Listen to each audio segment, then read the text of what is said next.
पेट की चर्बी कम करें, बड़ा ही ज़बरदस्त फ़ार्मूला है ये, आप घर पर बना सकते हैं। आपने ले लेनी है एक वैज़लीन की डब्बी, तकरीबन वो होगी 100 ग्राम।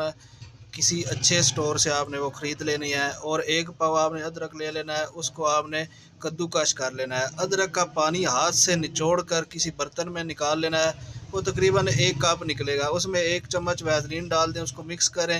फिर आपने एक बर्तन लेना है, उसमें पानी डाल लेना है।